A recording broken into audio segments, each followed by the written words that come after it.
Bring it on, Yugi! All right, it's time to duel!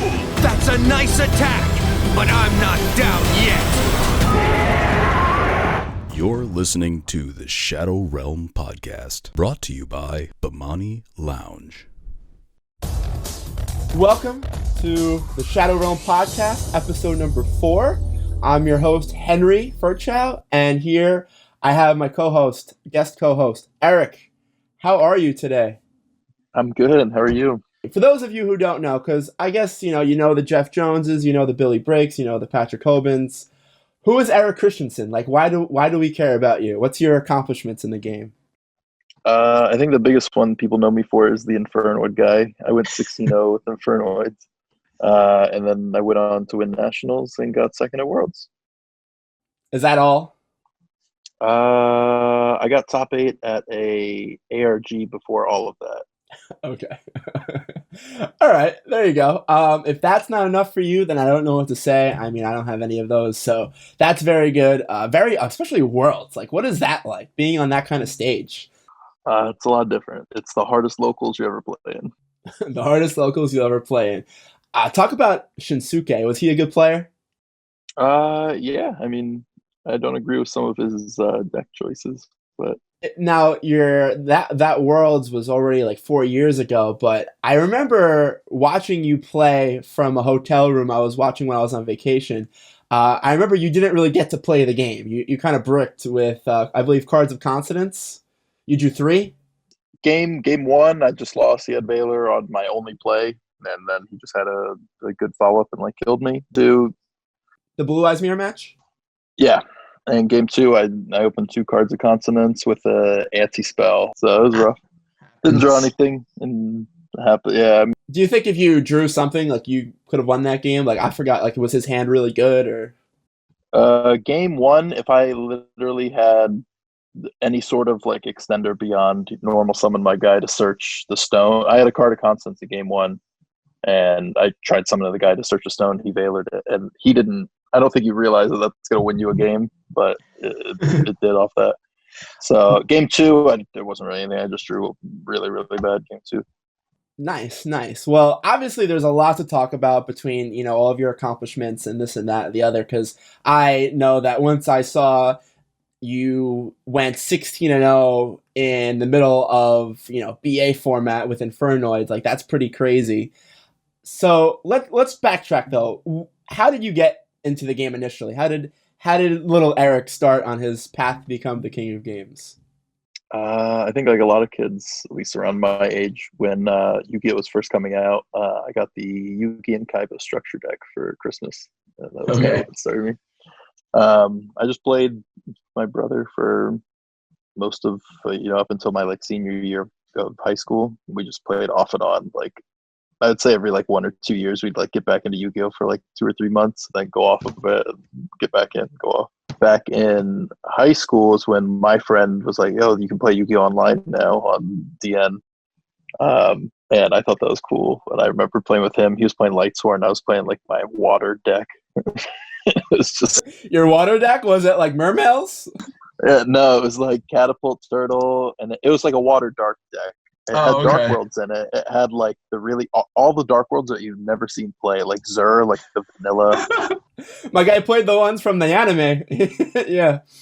Like all the ones that came in whenever that first round set of them was there.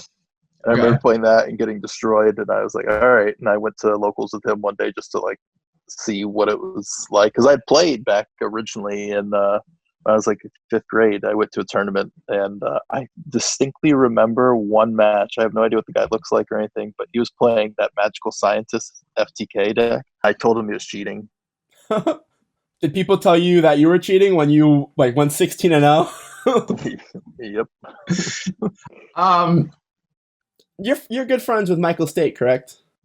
Yeah. Mm-hmm. He's actually who I started playing with at high school. Okay. They had like we were in the same class, like for a computer class, and we were talking about it or something, and going on like the school computer, like playing DN or something. Mm-hmm. And he said that I knew from like other friends that he played Yu-Gi-Oh, like it went to regionals and tournaments and stuff. I didn't know what that meant at the time, so I just thought, oh, he's really good. And then he showed me like new cards to put in. I started with Dark World, and he showed me like new cards to put in that. And it was just like a wake up like thing. I played Dark World for like 8 or 9 months without ever switching in the middle of Dragon Ruler format. That's when I started Baby Dragons, and I did not win or top a locals for like 7 or 8 months. Oh wow, that's definitely a long time. Yeah. So you're in high school, and would you say were you in college when around the time when you started to get good? Like what stage of your life when you like began to be good at Yu-Gi-Oh? I remember when I started, just like, I didn't even really like when I went to the first local start immediately. I was just like, all right, I went one weekend and like just looked around. It was like a comic store and a card shop in one. Okay. And then I think kept playing on like Dueling Network just for fun, like here and there. I was big into Call of Duty and stuff then, so I was playing that. And I remember I moved into my dorm in my freshman year, and that was right around the time the Blue Eye structure deck came out. And I picked that up and was playing in like Magic sleeves with my Blue Eyes deck I just picked up. And I met the people around that area who played at my college, and started playing with them, and they're all playing, these are who I consider some of the top players in Florida even today. Right.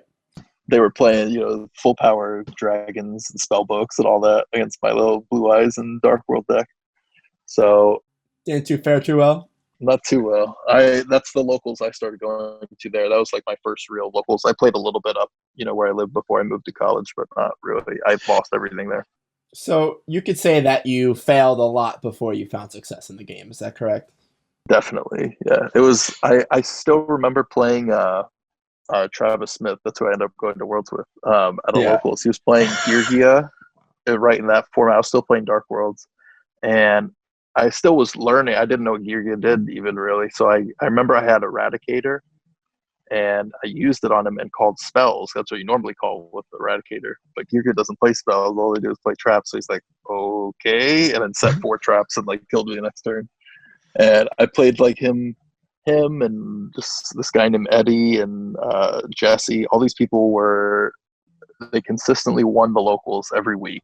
And Travis had won a YCS before, I had even shown up. And there was other guys there who won South American YCSs. Like Andres Torres would come to locals. I didn't know who these people were. Wow, that's a star-studded lineup right there. It's like some of the best 10 players in the game. Yeah, it was really this guy Carlos Perez, who had went to Worlds in 2013. Like it was all these people who I knew were really good, but those were my only locals. So I just kept going and losing like week after week. And I knew I was getting better though, because like I played Travis again like in 2 or 3 weeks, and called traps this time. I win. I was able to win against like the meta decks at the time, even though I'm only playing Dark World like day in, day out.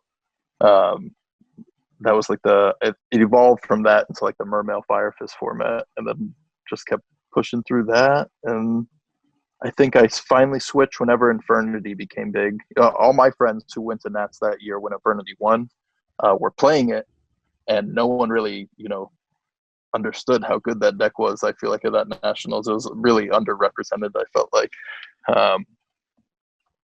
And they were all just playing that, and that's when I hopped on, and that's when I got technically top the regional, top 32, and got my invite with Infernity right as Shadal's came out.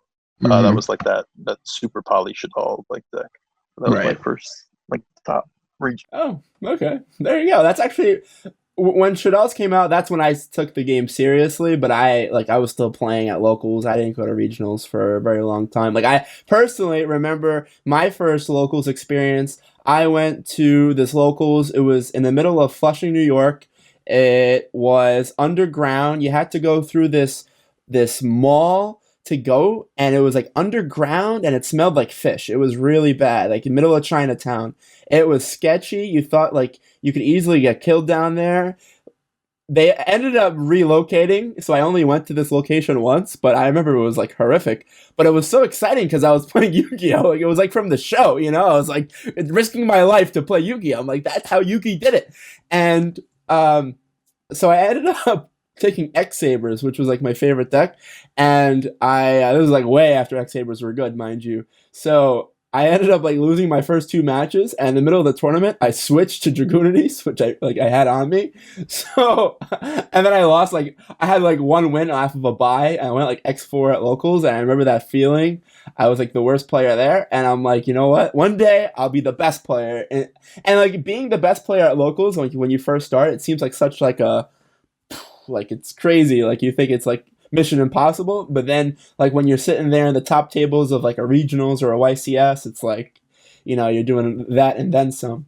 But so that's very cool that you had that transition. I know a lot of the great players have had a lot of really bad failures. Like they've done very bad, and then they were in that bubble. So did you bubble a lot? Did you bubble a lot of like high level tournaments like YCSs?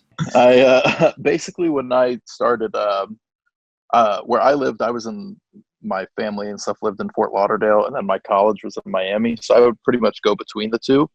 And they were close enough where if there was a regional, you know, everyone would be there, but far enough that not everyone went to the same locals.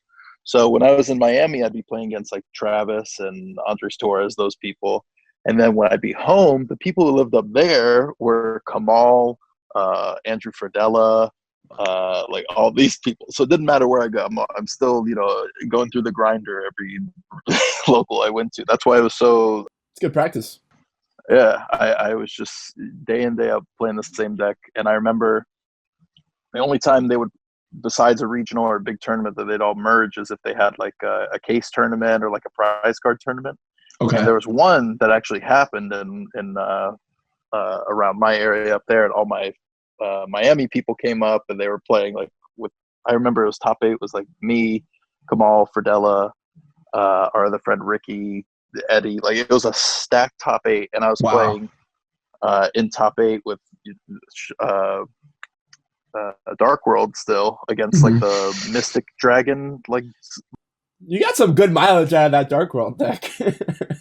From baby rulers till like like water format. Yeah, a little bit before then. Yeah, I got a lot of mileage out of it. Okay. So I played that like, and I remember it was game 3 and I misplayed, and I was so mad because if I hadn't misplayed, I easily won the game. And I misplayed and lost in top 8 and lost out on like I think between 8th and 4th place or whatever was like $50 at least. So I was like, God damn, I was so mad at myself. Yeah. And so from that point on, I measured like how well I did in the tournament based off of did I misplay? Did I do something wrong? And so as I progressed from there, you know, got to the point where I was like, okay, even though I didn't get first, I never did anything wrong this entire tournament. There was no play that, you know, if I did this, I could have won that. Once I finally got to that point, I was like, okay, I think I'm, you know, could consider myself, you know, better than some average players like at locals and stuff. Right. So I just kept playing throughout like 2014 through Nats and like playing Infernity and stuff. That's the deck I liked. I just play with my friends. I would mess up combos here and there, and I lost. I remember that regional that I got top 32, and there was one round I played and I messed up the combo, and and I lost the match because of it. Yeah. It was a deck that punished you like if you didn't memorize it. So after that, because I'd only been playing I think for 2 or 3 weeks before the regional, I would sit in my room and just play the combos and you know, practice. And my friend Elias does that. Yeah, you just like sit in front of your bed or whatever, and you put the cards down. Yeah. Yep, I know. That's it really is like one of the only decks you can actually do that though, which is really cool. I love like is to me been one of the greatest decks I like playing solitaire like. So then from there, I think I was really big because I was keeping up with, you know, like the OCG stuff and what was coming to us, and I was really excited for Shadal's. And I remember when that set came out, I was like, all right, I'm going to try and get all the Shadal's. I was trading away all my stuff I pulled and like Dante's, and I didn't know that was going to be a thing. Yeah, it was like $30. It was TCG. There was no precedent for it. Yeah. Exactly. And once I got the Shadal deck, I realized BA was just literally mopping up like everything. It was like Everyone thought Tellers and Shadals were the best decks, and then BA was the best deck. Well, at least. and just started like I actually right before Shadals, I was actually playing because I was when Pendulums came out. I was playing a gadget Pendulum deck, which I thought Yeah. Oh, Hoban likes that deck. it was a lot of fun. So I played that for a little bit. I remember. Yeah, I mean, it was definitely. I mean, when Duelist Alliance came out, the meta shifted completely. Like, it was easily one of the best sets ever printed. Easily. Yeah. Oh, I completely agree. I mean, I started playing like a little bit before that when Hat format went on. I think my first competitive deck was like Noble Knights, and then I moved on to BA. Like I thought BA was so cool. Like even how the cards looked, I thought like Dante looked like a Noble Knight. I didn't know what any of the cards do. I just thought Dante looked really cool. I'm like, this deck is probably the best. So I bought all the Dantes I possibly could, and I played BA, and I got some good mileage out of BA until Necros came out. But I mean, this is a format when you went 16-0, right? Not yet. That one was those came out pretty much like a year before. That was like the end of 2014 when all that came out. So this is that's about like a year later. The set after Shadal's was Klee, which is what I started playing next after that. And I played that. That's what I topped the ARG with. And I love that deck. I still think it's a solid deck even now. They have like a bunch of decent stuff like floating around. I really like that deck, playing that. And just I remember going to the sneak peek for that and pulling the disc for that deck, and I pulled like 3 of them on sneak peek. Disc was like 60, right? It was like it was high. Yeah, it was high. A lot of those cards were pretty expensive. It was a very good deck, kind of like True Dracos in a way. It was just very, kind of in your face kind of deck, and they were going to play every game, very consistent, and it was a pretty good deck. Did you play? So Infernoids came out that February, I believe. They came out, I believe, 2 weeks before. They came out after I can't remember if it was January, February of 2015, but it was in Secrets of Eternity. Right. That was when that first wave of them came out, and my friend, because it was like everyone thought it was kind of like a garbage, like the filler archetype. Yeah. Harmonic was randomly $35, but everything else was pretty cheap. But I remember my friend picked up everything like within a day or two, and I tried playing it in a tournament, and I thought it was the worst deck I'd ever seen in my life.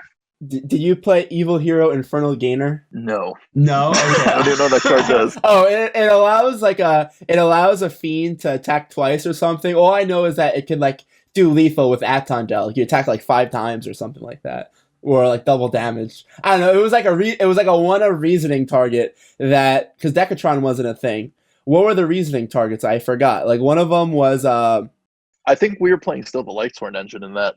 Okay, yeah, that's true. Card Trooper was another one. Yeah. It was just kind of like we played it. We're like, all right, this is garbage. We threw it away. I think I pretty much played Cleave for like a good remainder of that because that was after Stealth and stuff came out. I think I'd maybe just hopped around decks, until like around when I remember I played Cleave because I went to the ARG like the Air Nats, the 25K championship they had, and that was actually after Decatron came out, and I was actually going to bring Infernoid to that, and I asked my friend Jesse, who I was like, close with at the time, what his thought was. He's like, nah, you should play Cleave. And I'm like, all right, I'll play that Towers Turbo. And I played at that event, and I got obliterated. And I lost to my friend who plays Fire Kings twice. He beat me the day before in with Towers Turbo. I got beat by Fire Kings twice. Wow. Like the actual tournament and like a side turn, whatever. I was so pissed. So after I scrubbed out of the main event, I went and played a win a box or whatever it was with Infernoid because I still had it with me. Mm-hmm. And I 2-0'd every single person in that. I was like, okay, I should have played this. Alice was like 2 or 3 weeks after that, and I went to that. And I honestly really didn't even know about Omega until maybe like 2 or 3 days before the set came out. I think I remember you saying that in your deck profile. Like you were at a card shop, like shuffling through cards, and eventually you pulled one, and then. Well, my friend had mentioned it to me, and I read it, and I was like, all right, it seems okay. Yeah, like you can put one back. Take a card. It's generic. That's it's good. And I was like, all right. I wasn't when I was first playing the deck. I was not centered around that, and I remember I went to the card shop because the set had just come out, and we wouldn't have time to buy cards once we, I flew out the next day or that night. When was it? I think they opened the set for me on Thursday. They had a box that they had got in. And he's like, all right, I'll open one box for you. If it's not in here, then, you're on your own. I was like, okay. Oh. So he opened, it was in that box, and I bought it for like $20 or whatever it was, added to my deck. Wow. That's plus. That was like a $50 card, right? It was not. It was. Oh, but then it went up after your deck profile. Exactly. Okay. There you go. It was, I remember like getting it, and I went back to my dorm, and I was just like, looking at my deck, and I just kept opening hands. I'm like, all right, I can make it every, like a decent amount of hands. Okay, this actually does seem gross. It's really good against Necros because you can snipe the whatever ritual they're trying to summon when they do something, or BAs, you can snipe that. It's good. Right. And then I remember going through, what I used to do back then was go on Dueling Network and go through like side cards or look up like random deck profiles. I always knew there'd be hidden gems. Oh yeah, I do that too. And I remember seeing Mischief of the Gnomes and some random guy's side deck. I'm like, all right, this actually is busted against like so many decks. And then it clicked, like, on top of that, this is all before I even got on the plane to go to Dallas. And then you can actually, the way it's worded, I can use it in the draw phase and then put it back with Omega to use the next turn. And this was all against like BA, right? It was really good. No, and Necros. It was technically a triangle format, that one. But those were like the two big ones. I remember I was like, all right, this shuts down BA instantly since they have to reveal like the special summon, and it messes with Necros because they have to resolve fusions or rituals that they activate it. What does Mischief of the Gnomes do again? It's a trap that you can banish from your graveyard to lower the levels of all monsters in your opponent's hand by 1. Hand, okay. So you activate a BA, you chain that, and now all their BAs in their hand are level 2. I think I remember a BA playing like 1 rank 2 just for that situation. Because they didn't really have many extra cards. No one knew what any of these cards did at the time. Okay, but eventually people did that. Yeah. But no one knew about these cards, really. Yeah, okay. I remember doing it to people multiple times, and they're like, I have no answer. And the whole thing with Omega is you're not going to need 3 or 4 turns to kill someone. You just maybe 1 or 2. So recycling it with Omega, you literally kill them the next turn. And if you don't, you have it to do again, and they can't do anything again. I have no answer. Every time I play, it's like I have 3 answers to that. When you play, it's like I have no answer. To skip ahead a little bit, at Worlds, I played against me and Travis were the only ones playing anti-spell. Yeah.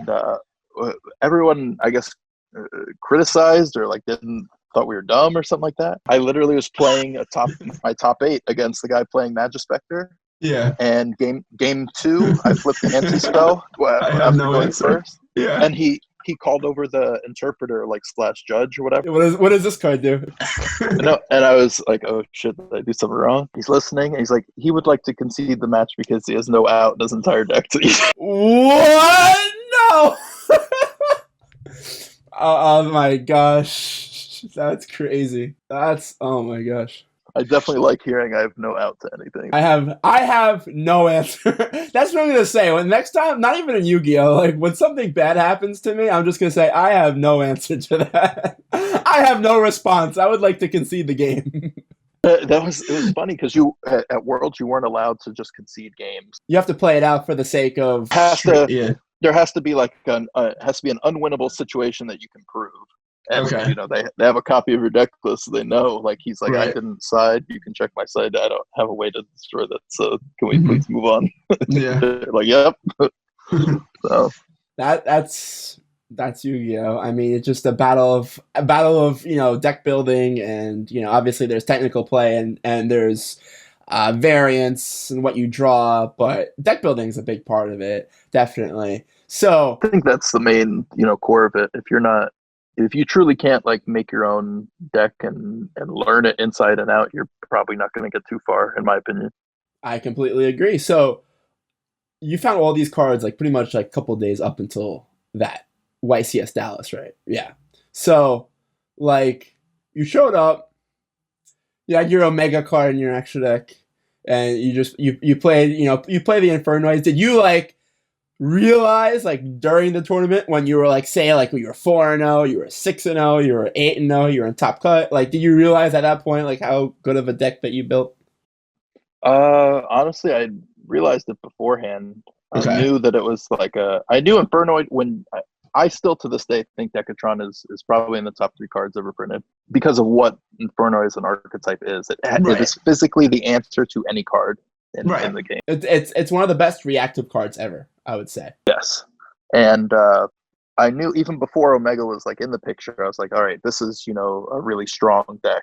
There are games that I obviously can win without Omega. I didn't summon Omega every single game. Every single game I summoned him, I won. Yeah. But that's separate from there are games where you just you don't see the stuff to make them. The deck itself was already beating everything in the format as is before I added Omega, I guess, to give it like an even bigger like consistency push. The only real bad matchup it had was Klee, which had kind of fallen off because that really couldn't beat BA really when they were playing Fire Lake and stuff like that. Fire Lake had kind of fallen off by that point too, but it was it was still around, but not in the. It wouldn't be in the top 5, I'd say, of the decks that were being played then. And because of that, I was like, all right, I'll play this, and I went far. Did that Infernoid deck have the fusion at that point? Yes, but I didn't play that. Okay. Yeah, a lot of people didn't play that, but you had reasoning and you had 1 monster gate. You had 3 reasoning and 1 monster gate. Yeah, the reason the fusion was a big play because Necros was the big deck. Right. And they don't summon for the extra. It's worthless without that. So now, I mean, everyone links. Yeah, I mean, yeah, with 1 reasoning. Yeah, people don't even play reasoning in Infernoid. Yeah. So it was obviously a different format, and you had to make meta calls, but you felt very confident in the events. Like Necros, it wasn't full power at that point, but it was still a Necros format. Like people were still playing Necros. It's pretty much full power. I mean, the only real stuff it didn't. I think it had 2 shirt instead of 1 or 3. Okay. Uh-huh. Did it have 1 unicorn at that point? No, I think it had 2 Brio, and that was it. Okay. It had 3 unicorn. But everyone was playing Necros pretty much. I mean, people were playing Cleese and BA. Yeah. It was a triangle because there was also Shadal. But if I had to rank them in order, it'd be Necros, BA, Shadal, like of how many people were playing it. It was I just personally I didn't care about Necros. When I saw Necros come out, I was like, all right, it's a good deck, but I really don't think it's that great. I didn't understand why it got so much hype as it did. Right. BA, on the other hand, though, I knew was a good deck, and I knew why it was a good deck, and I hated it because for me, it ruined Shadal format. I thought it was going to be Shadal and It rained on your parade, on your Shadal parade. I never forgave it for that. So every deck I built while it was meta relevant was designed to beat BA. Gotcha.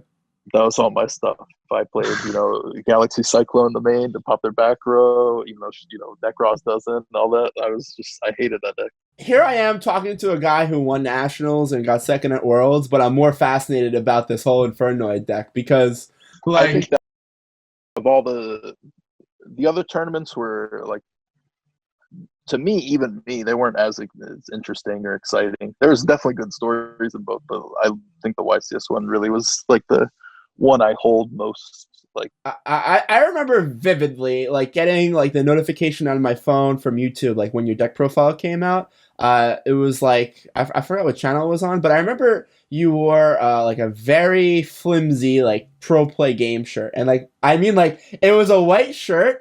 And it literally said in block letters, it said Pro Play Games. It wasn't like the fancy PPG logo. It was Pro Play Games. And it had like a little sword.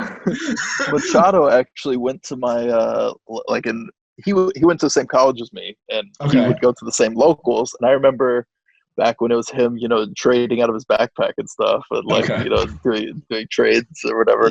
Yeah. And then he opened the store in West Palm. And that was, I think, just a couple months before Dallas, and I was like, "Yeah, wear the shirt, whatever." He gave them to like literally everyone with a pulse, so he could get this brand out there. So it wasn't like a sponsorship at that point. It was just like did he sponsor you like on the spot when you won? No, because he still wasn't, like that established. When they created like a team, I was on it originally. Oh, okay. And yeah, I just wore it because I was friends with Machado. I was like, "Yeah, I'll wear your shirt. I don't care." So. That's awesome. Yeah, I wasn't like in it. I really haven't ever been for like that. That's why I've never, I don't really play, for pro play games anymore or anything. Right. Because I Right. don't play Yu-Gi-Oh, but I'm not gonna like, if I get back into them, like, all right, hey, jobber, what are you doing? So, Yeah. Ah, man, I was going to ask you to be sponsored by my sponsor, but I guess that's not going to happen. Bemani Lounge and ERIK CHRISTENSEN, not going to happen. There you have it, folks. The verdict is in. Listen, I have a million and one questions to ask. I'm going to ask you a couple more questions when we talk about our Road of the King section for the day. We're going to talk about metagame and different kind of formats, but I do want to. I know you said that you came back. You put down the game. How long were you out of the game? I stopped. I think the last major tournament I went to was 2017 Nats. Okay. And that was. I know what I played then. I shouldn't have. Still wasn't even like super playing at the time. Don't tell me it was BA. No, Demise, True Draco. Oh. They're kind of worse in a sense. Yeah. Yeah, I don't know. That's like a cheap one night stand kind of thing. Like I could never like feel good about playing those decks. I had stopped basically right before that Nats, which was like July or whenever. There was a YCS in Pittsburgh, which I had been playing, making. I still think this is the best deck I've ever created to this day, even including Infernoid. Was it the Phoenix FTK? No, it was a True King Zoo, True Draco deck, and nobody. I'm telling nobody in this room was playing this deck. Everyone was pretty much playing like Fusion Substitute Zoo deck, which was just standard, which I played in mine, but it was more convoluted. But it was pretty much you could end on VFD, Dryden, and Bujinte Tsukuyomi or whatever, the one that adds back from your banish to add max C every hand. Oh, wow. Round one, I had been playtesting this deck for weeks. I was like, this is, the best deck. There's no way I'm not going to win.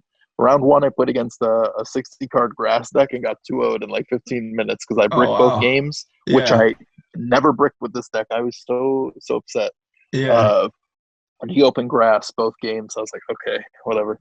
So then I played the next 6 rounds. I won all those. So 6-1. And then day 2, I lost game 3, I think by like 200 life points or something like that. Like he had like 2 tankies up or whatever that boosted his guy over like just to kill me. I was like, oh, it's so awful. Whatever. There's 3 more rounds tomorrow. If I win those, I'll be in the top bet. I went to bed early. I woke up early, got breakfast. I was ready. I came in. I won round 9. I won round 10. I won round 11. I was like, yes, I made it, and I got 35th. What? What was your record? 9-2. 9-2? Okay. That's surprising. Wow, 9-2 doesn't make it there? That's crazy. That's a lot of players. Kamal got 34th or something like that, too. So we were both like heated. And I just remember that was the first tournament I had met him to, Dale Bolito, and he had just topped that tournament again. He got like 32nd or something, and I was sitting with him, Jeff Jones, and myself. We were just all talking we're all playing like the Zodiac deck, and we were talking about hand traps or something and why draw and lock was so bad or something like that. Me and Jeff Jones thought so. He's like, I don't get it. Why is it so bad? They ended up playing in top 32, and every time Dale draw and locked him, Jeff would just pass, and then he's like, and can't kill him, and then Jeff OTKs in the next thing and beats it. We were just like, I thought that was a memorable moment. That's pretty funny. I was just I was finishing up college at that time. It was just kind of out of Yu-Gi-Oh at the same time, and I just kind of realized after Nats, I just showed up there. I hadn't really been playing or anything. And after that, I just kind of gave up on it. I went to like a few locals after that, and then I actually started playing Dragon Ball Super, the card game. Did you enjoy that?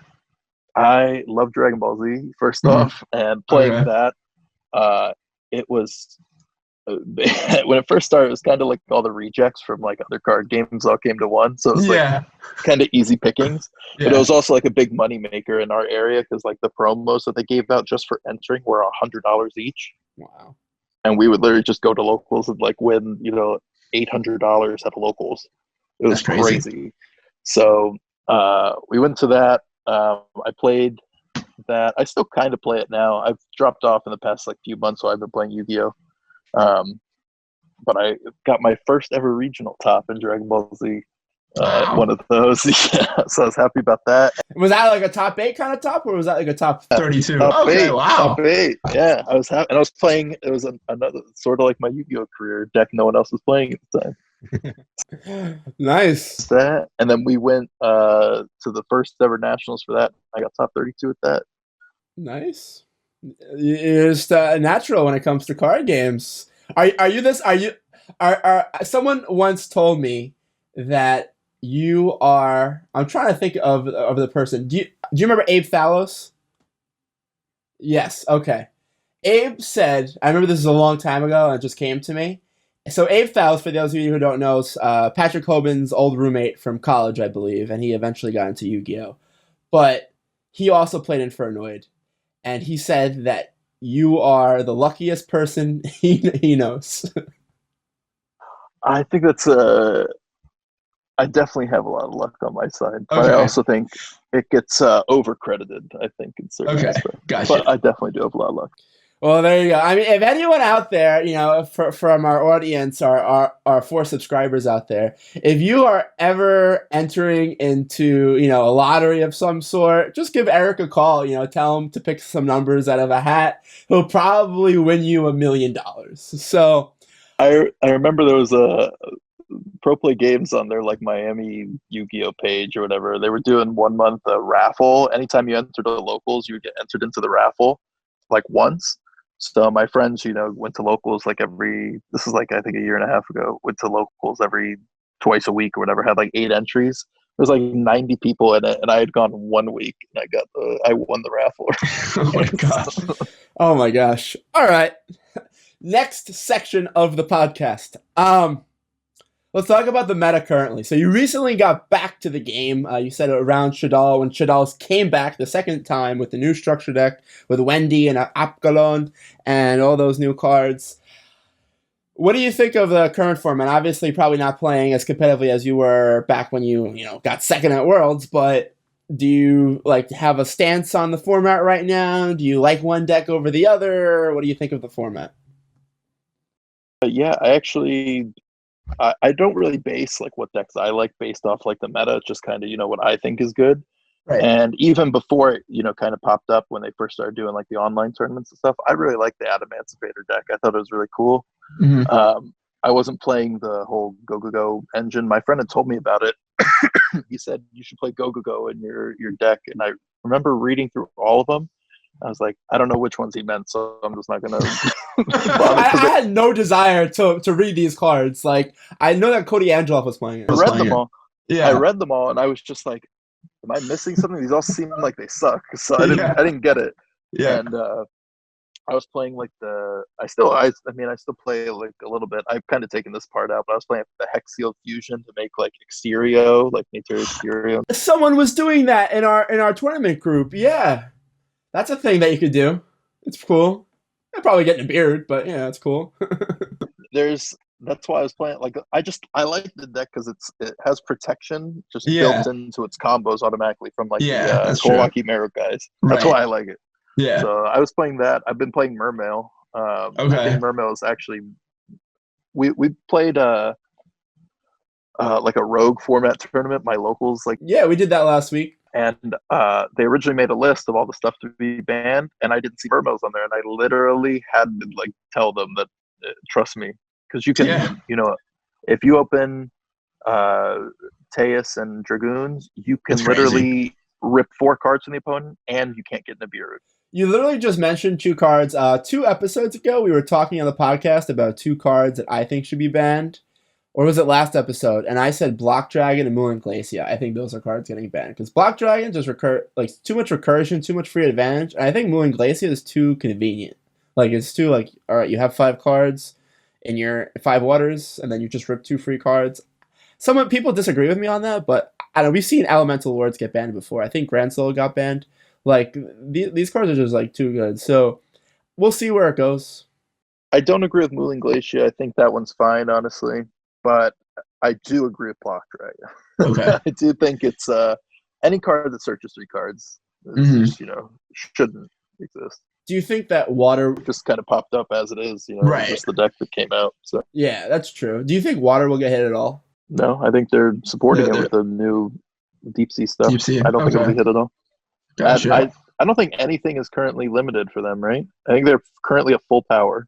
Yeah, everything except for title. So they literally have everything, and it's still not considered in the top 3. So I do not think it'll be limited. No. Gotcha. Oh, that's a fair take. I guess I love Mermail. I have the deck max rarity like right in front of me. I haven't gotten the new deep sea cards yet, but I don't love the whole concept of just ripping cards. I feel like that's not like what the premise of the deck was supposed to be, but Like it's just what they've given the tools that they have. I know basically like the way I've created my version or whatever is you can pretty much rip, 4 cards, and if you have certain other extenders and stuff, you can end on like the Adamantipator water guy and different stuff.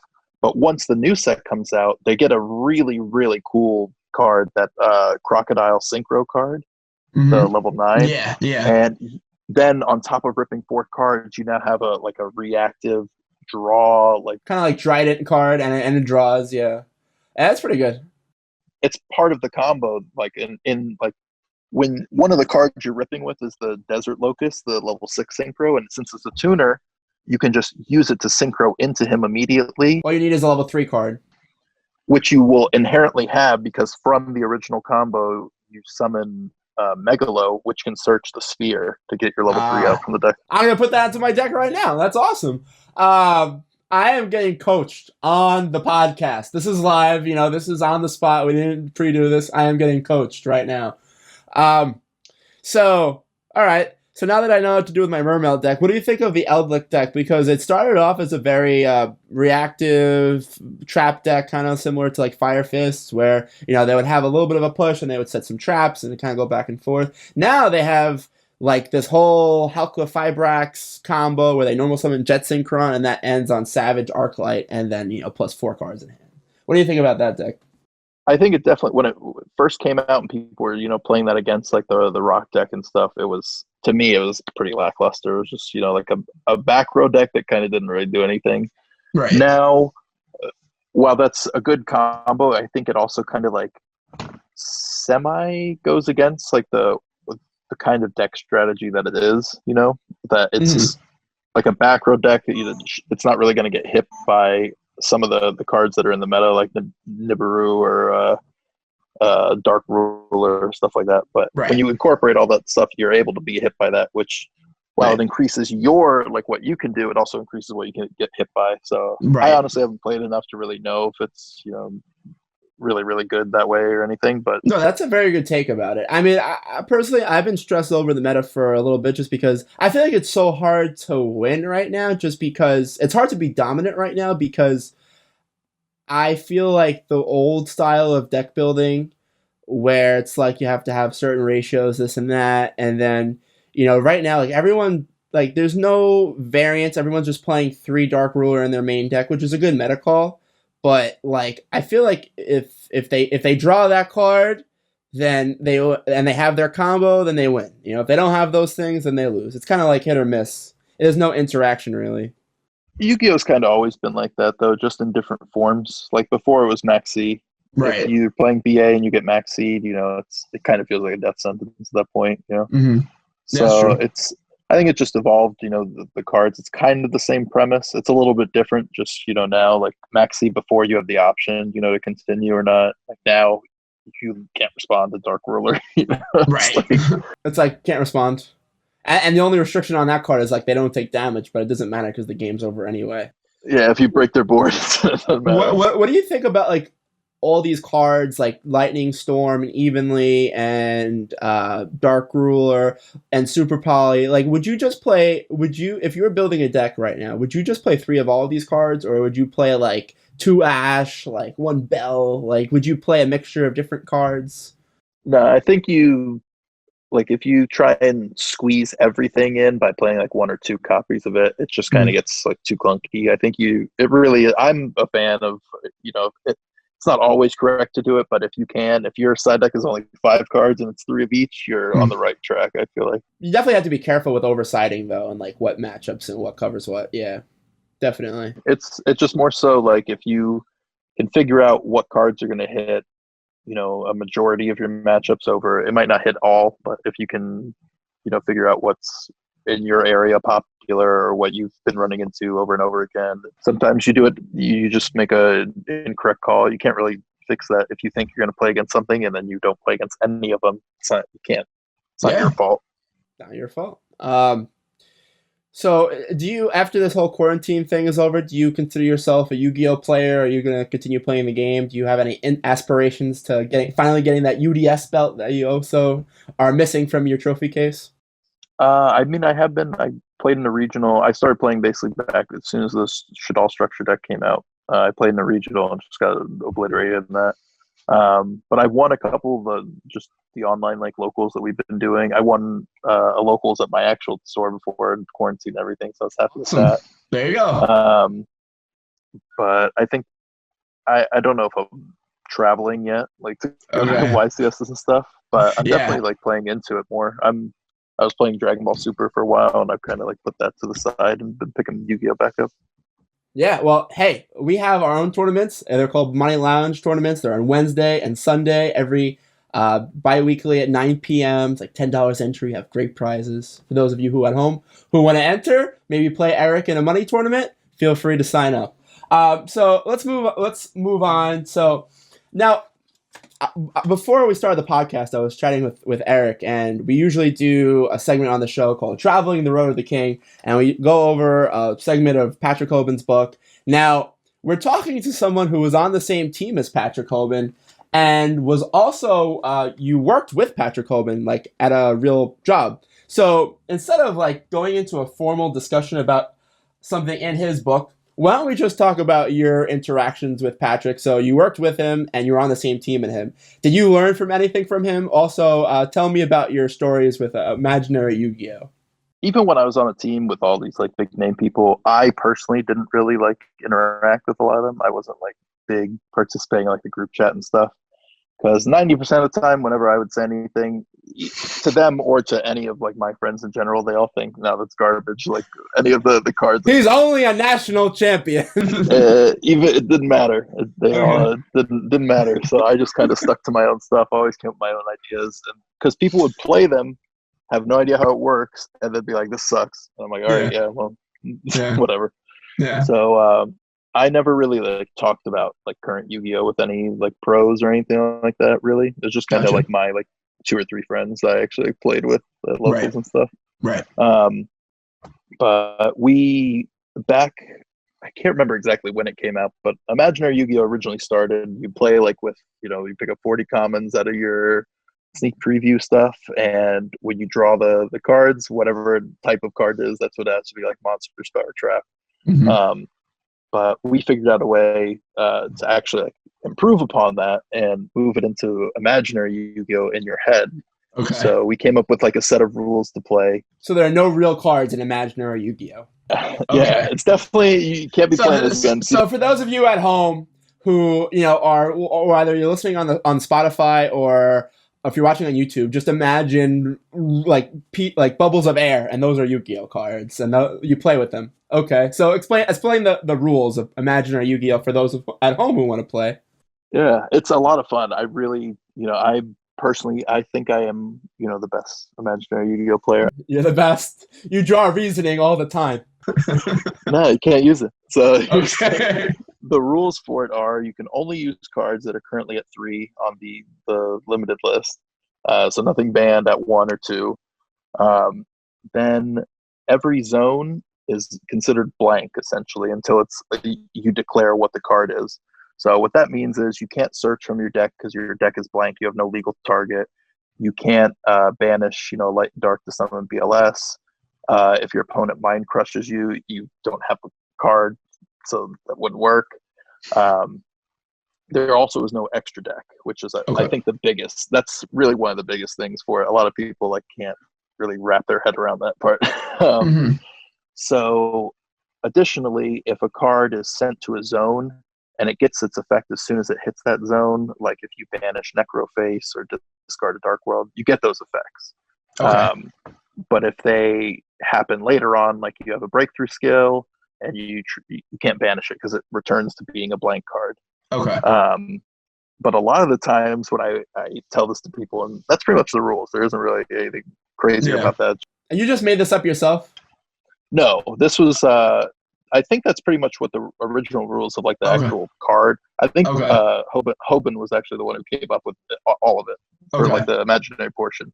And I added on like the rule about like discarding a Dark World and stuff, you know, keeping it all blank. Mm-hmm. And when I explain it to people, there's some people it clicks for, I can see in their mind, and some people it doesn't. And that doesn't mean that they don't get the rules. It's how they play the game. And I use that, at least for my own personal thing, to see if you're a good player or not. As weird as that sounds. So if you are sitting down and I explain it to you, like, all right, I'll play, and you right off the bat are going, like back, you know, when I played Denko, it just like come out, it was kind of like, you know, semi-relevant or whatever. They're doing Denko or Lightning Storm or just any of like these new cards, which are really good in competitive Yu-Gi-Oh, but aren't in that format. Like it really pushes your boundaries and, you know, like lets you think of every card. Like the more you know, the better you're going to be in that game. And at least for me, even playing it, you think of cards that, you know, you don't normally think of in those scenarios. And there have been multiple times where I've come up with cards and like, all right, that would actually be really good. And like my follow-up question was going to be, does it help you with real Yu-Gi-Oh? And it already seems like it does. Yeah, it's one, I think it's really fun. No one really likes playing me because I win every time. But it's so what's your head-to-head with Patrick Hoban in imaginary Yu-Gi-Oh games? I'm up. I think I don't know the exact thing. I think it's like 13-8, if I'm not mistaken. We played a lot. Okay. But it was we played a little bit differently than when I play with other people. We do take backs and, you know, take 45 minutes to think of a turn because we're working at the same time, but it's fun. That's awesome. Yeah, it's a lot of fun. Like when you have someone who knows what's going on, it's a very fun game. Definitely two great minds in the game. So, you said that you're not going to read this book until Patrick Hoban starts beating you, huh? Yeah. It's just a bunch of my own book. This is how you need to ride your... Patrick Hoban should read your book.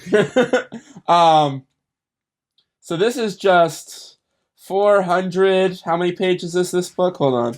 This book is 469 pages of moot points. They don't matter because Patrick Hoban has a 13-8 deficit on ERIK Christensen in imaginary Yu-Gi-Oh.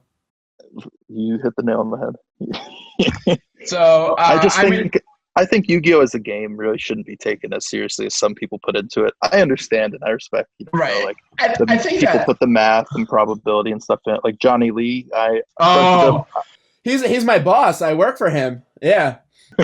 I read all of his posts, everything. I appreciate how much time and effort and stuff he puts into it. Okay, to me, that's not how a game should be played. Right. So, like, if you've ever read the Declaration of Independence, right? Like, that was considered a big deal back in 1776. That's an average Johnny Lee post. Like, his posts are like 3 pages long, and it's about like what he had for breakfast. Like, I consider it like my reading the New York Times basically at that point. It's actually, he's a really good writer though. He's probably better than the New York Times. I love I really don't talk to him that much. I've only talked with him a few times. We went out to like dinner after an event one time. Yeah. I don't really have like we haven't really talked really anything, but I love reading all his stuff. Yeah. So, it's like a subreddit. He has his own subreddit. Definitely. And like all the people that respond to him are himself. But like, no, Johnny Lee, I have to say, he's one of the smartest people I know. Definitely one of the premier players in the game, and I think that, you know, he's a very good influence. But yeah, I like that you have a simplistic approach, because like me and my friends, we always try to come up with a magic formula for a deck or something like that. And it seems like while you do use logic and you use, you know, skill and everything to create you try to think what is my opponent trying to do, and I have to do something different. But it seems like you took a very simplistic approach. Like, all right, I have to have like a Swiss Army knife. Like Decatron's very good. Omega's a good extra deck card. Mischief of the Gnomes will help me beat the best deck. That's probably my one weakness. Like, is that pretty much how you think going into a tournament? Sort of. I do think for a fact, without a doubt in my mind, there's no formula. There's I don't care how much, probability you put into it, how much, optimization you put into your deck. It's at the end of the day, there's no possible way that it's not a game that you can plug the numbers into to get a perfect score. Right. So I think that's where people kind of get lost in that. I think there's a lot of stuff you can do to make sure that you have all the stuff going for you, like, practicing your deck, making sure you don't misplay, mind games with your opponent, all that stuff. But you can't, if I'm playing, 41 cards and you're playing 40, that is not the deciding factor of, who's going to win the tournament. So that's how I see it, at least. Like, it's, I think that definitely comes down to it. I played, 40, 42, 43 cards in my deck, and I don't feel bad about it. Patrick Coleman would be pissed. You should ask him to sign your copy of Upstart Goblin. I remember when Upstart was popular. Well, it was still popular, but when it was at 3 and stuff, people would be playing 3 of it. And I remember one of the first times I ever saw it. I asked one of my friends about it, and they're like, "Oh, like, why do they play this card or whatever?" It's like, it's for the side deck. That's all he said. And I was like, oh, okay. Seems kind of weird, but okay. And so I started playing it, and every game I would side out Upstart and put it in my side deck cards. I thought it was like a slot to put. I thought it was a slot to put your side deck cards. I was like, that's so weird. And they're like, no, it's to draw into them. I'm like,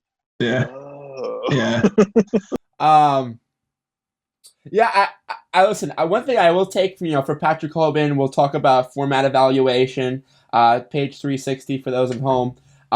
Let's talk about your nationals when you're playing pure Monarchs. Is that correct? With no extra deck.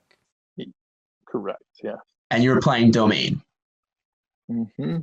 Do you think that because originally the format started off as like a 2-deck format? People said it was pretty much BA and Monarch. Different variants of Monarch. The different variants of each, honestly, and but it was those 2 core like that. Right. So, do you think that people originally when the format started, it was obviously always like BA, and then people started playing the PK BA with the Phantom Knights and Fogblade? Do you think that it was so like at first it was like pure Monarchs with no extra deck? They were trying to counter the BA deck, but then Patrick Hoban, he had that idea with Overdrive Teleporter. People started playing Brilliant Fusion and the extra deck Monarch build, and then people were so on that deck that then like the original version became good again. Like, do you think that's what kind of happened? Like, what was the dynamics of that format? I think from everything I saw and from people I talked to, basically how I saw it from my perspective was people didn't really want to play the I guess just the pure Domain Monarch deck because it seemed kind of simplistic, I guess. So a lot of the good players in my area all played BA, almost exclusively, almost all of them. Right. So I used that as my basis when I was playing. 1, I refused to play BA, so I was going to play that. You ever play BA deck? No, I have played a BA deck. Not during its dominant time. Okay. I used that kind of my basis, thinking, all right, well, these are really good players. I'm assuming that a lot of the good players from around the country would probably think the same way. So a lot of them should be playing BA, which, obviously Domain Monarch, destroys that.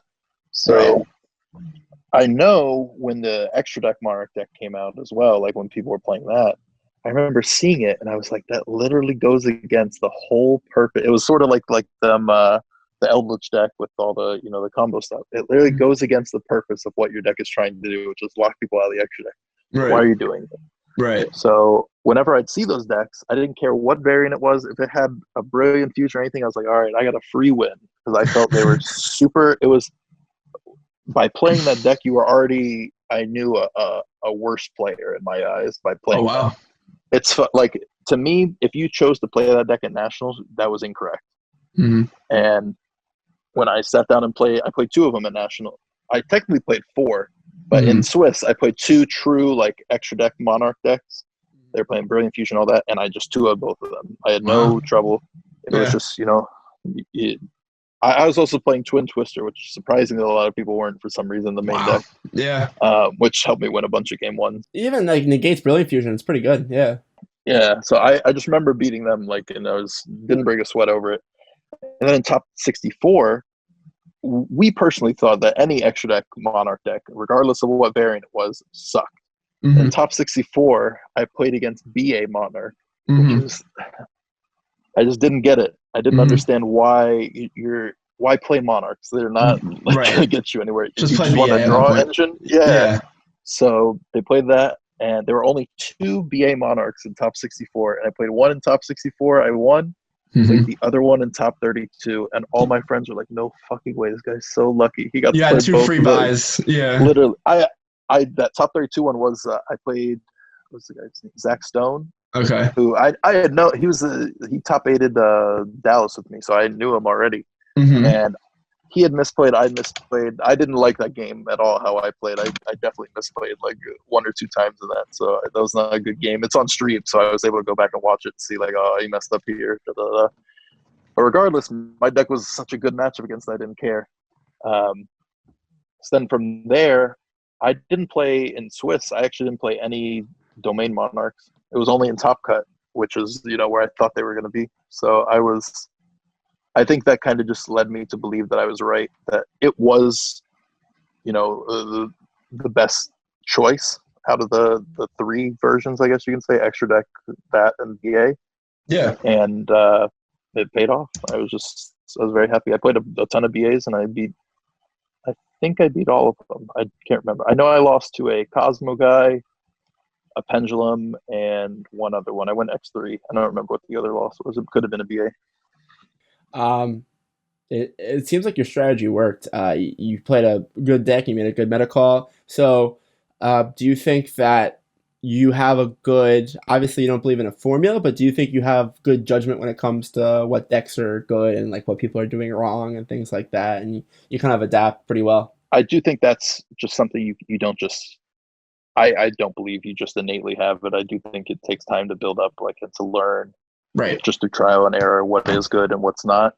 And even if you haven't played a specific card or a specific deck, just off your past experiences, you can know by reading the cards what's going to be like the cards you want to see often, what you want to cut from maybe 3 to only 2 or 1 copies of, just so you're not constantly seeing them and stuff like that.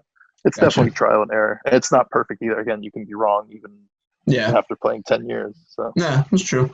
All right. So to conclude the show, what advice would you give to the newer player? I personally have been doing this new series called Get Your Game On, and I just like a 1, 2, 3 series where I talk about like tangible steps they could do to get better. So what are your tangible steps that a new player, say they're playing their new Salmon Great deck, like how are they going to go to a YCS and get first place? I think the first thing that I just learned back from originally from that ARG 25K to Dallas was just trust yourself before you trust anyone else.